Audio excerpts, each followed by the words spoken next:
इंसान के जीवन में जब अच्छा समय चलता है तो इंसान नहीं चाहता है कि वो वक्त जल्दी खत्म हो।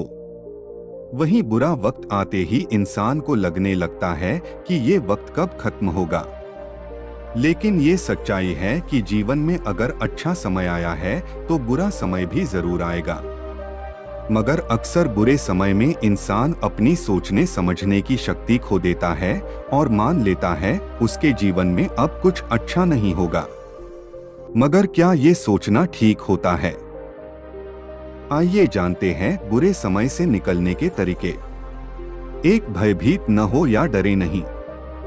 बुरा समय आने पर इंसान भयभीत हो जाता है, घबराने लगता है।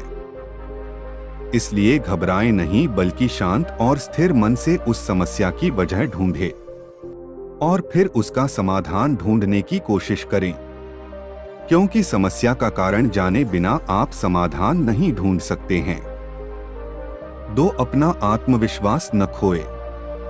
जब तक हमारे जीवन में कोई कठिनाई और मुसीबतें नहीं आती तब तक हम आराम से जीवन जीते हैं। लेकिन मुसीबतें और बुरा समय आने के बाद ही हम संघर्ष करते हैं और जीवन में आगे बढ़ पाते हैं।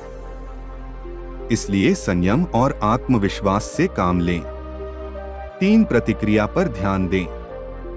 चाणक्य बताते हैं कि परिस्थिति और परिणाम कभी भी इंसान के हाथ में नहीं होता, लेकिन उस परिस्थिति और परिणाम पर कैसी प्रतिक्रिया देनी है वो 100% इंसानों के हाथ में है। इसलिए जो इंसान अपनी प्रतिक्रिया संभाल सकता है वो जीवन के विकट से विकट परिस्थिति में भी अपनी सफलता का रास्ता ढूंढ सकता है। 4, बुरे समय में अवसर तलाशें। चाणक्य कहते हैं कि अच्छा और बुरा समय एक ही सिक्के के 2 पहलू हैं। इसलिए बुरे समय में भी जीवन को बेहतर बनाने के अवसर तलाशें। बुरा समय देखकर हिम्मत न हारें और उस परिस्थिति से बाहर निकलने की लगातार कोशिश करते रहें। 5, सही जानकारी लें। लाइफ में कई बार हम बिना सही जानकारी और अनुभव के जीवन के रणभूमि में उतर जाते हैं। चाणक्य कहते हैं कि किसी भी रणभूमि में कदम रखने से पहले सभी युद्ध नीति की सही और पूरी जानकारी हासिल कर लें, वरना दुश्मन एक बार में आपको हरा सकता है।